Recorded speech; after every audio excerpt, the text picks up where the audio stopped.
All right, it's time to talk about Atlanta. Smoking dope, leaning the Fanta. Credit cards and the scammer. You got the macho like Randy. Black X6, Phantom. White X6 look like a panda. Okay, enough with the panda talk. Today we are actually talking about Atlanta, and we're also talking about Houston. Because a dazzling comment made on Twitter 2 days ago by Allan Walsh had made its way around the social media world.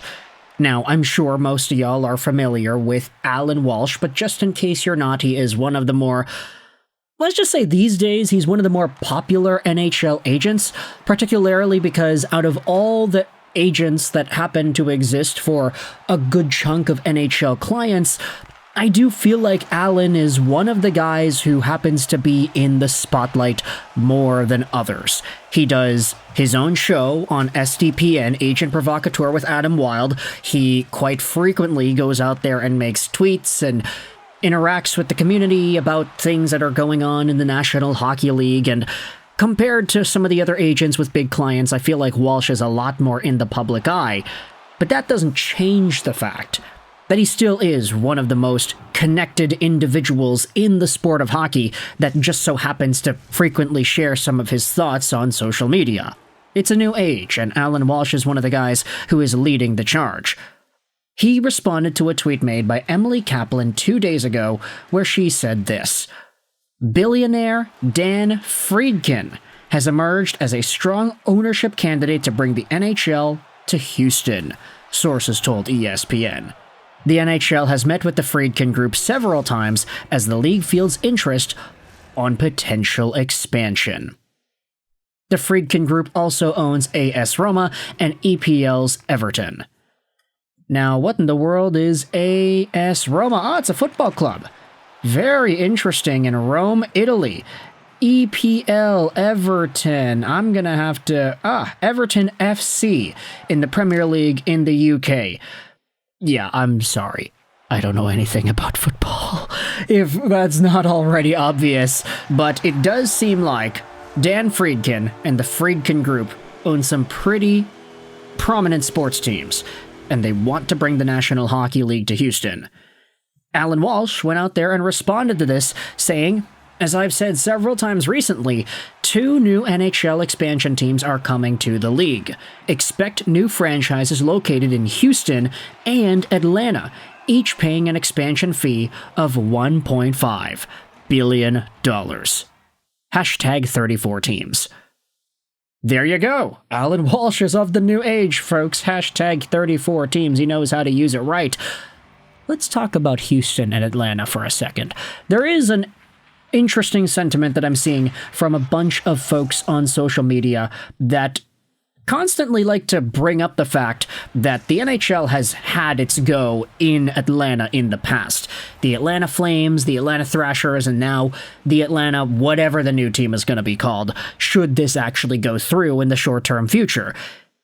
Do you want to give another team to Atlanta? We know that, of course, there are some fantastic Atlanta fans. There is one, Blue Line Eris, who does podcasting. He did a lot of shows last year during the finals, and I was a really big listener of him. As his social media suggests, he was an Atlanta Thrashers fan, and he was one of the better ones, too. But he was one of the many voices that I saw over the past few years that supported the idea of the NHL coming back to Atlanta. Whether or not you agree with the logistics or whether or not Atlanta could sustain a team, one thing's for sure, there are people in that city that absolutely want to see the NHL come back and feel robbed by the fact that their team was sent over to Winnipeg a decade ago. And I guess this opens the door up for new conversations about the ownership and whether or not Atlanta was really run properly in the first place or in the second place. But you know how the saying goes, right? Fool me once, shame on you. Fool me twice, shame on me.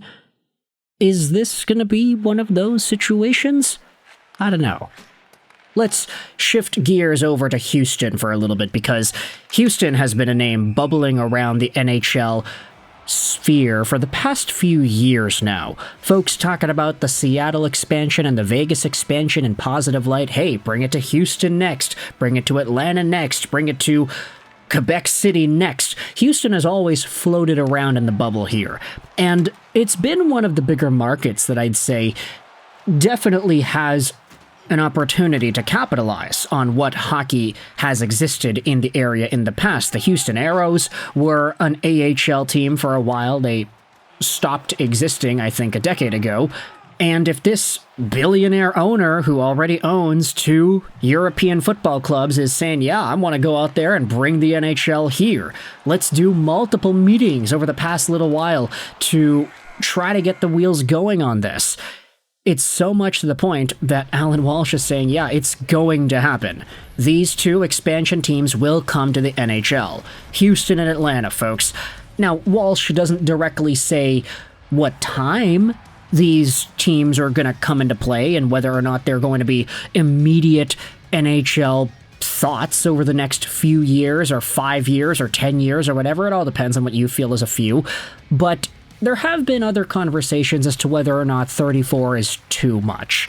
And I'll say this right here. For me, one of the biggest things that I absolutely love about hockey is when guys score goals. Is that complicated? I don't think so. I love it when guys score goals. I love it when guys score points. I love it when guys get more points than were expected of them. And I have been seeing a big argument pop up on social media saying, hey, if you go from 32 teams to 34 teams, could you imagine just the kinds of bums that will exist on NHL fourth lines of the new expansion teams? Like, when you add 2 more teams, you are adding 24 more spots of available forwards in the NHL, 12 more spots for D-men in the NHL, and 4 more goalie spots. That may not seem like a lot, but count how many guys in the AHL or the KHL are actually quote-unquote NHL caliber. There aren't much you could debate. And so if you were to force 24 more forwards, 4 more goalies, and 12 more D-men into the National Hockey League, how much is that going to taint the talent pool of the league itself? How many guys are going to be given NHL jobs when they wouldn't have been able to make the NHL earlier had they just been living in a world of 32 teams right now? It's going to lead to more scoring. It's going to lead to rosters being technically worse because you're going to have to send away guys to the new teams in the expansion and you're going to have to call up these new guys. But ultimately, I think it's going to lead to more goals. And I like that. I love the idea of there being more games and more points and more goals and just more chaos in the National Hockey League. That 2014 whatever year where Jamie Benn won the Art Ross by scoring 87 points, that was boring. John Tavares was second in points, 86 or 85 or whatever. Boring. Sure, I like the fact that the Sedins were near the top in points with 70-something, and Radim Verbata was one of the top goal scorers that year with 30-something too, but that was a boring year. Let's get more goals, folks. Let's see guys go out there and absolutely torch the new hockey generation of the 25, 26, 27, 8, 9, 10, 11, 12 years in the National Hockey League. There's a lot of potential here, I'd say. And ultimately, if the NHL can find a way to do this soon, I think it would be just a great opportunity to get more goals. And not to mention the folks that will be watching these games. I already mentioned Blue Line Heiress, the Atlanta folks who really want to get their hockey back. Houston is an entirely new market of folks that can get into this sport. Houston, Dallas, imagine that rivalry. That'd be awesome. Let me know your thoughts in the comment section below about the Alan Walsh tweet where he says that Houston and Atlanta will be getting NHL expansion franchises. He doesn't say when, he just kind of says that it's going to happen, and I want you to let me know your thoughts in the comment section below. How does that make you feel? I hope you enjoyed this video. And bye.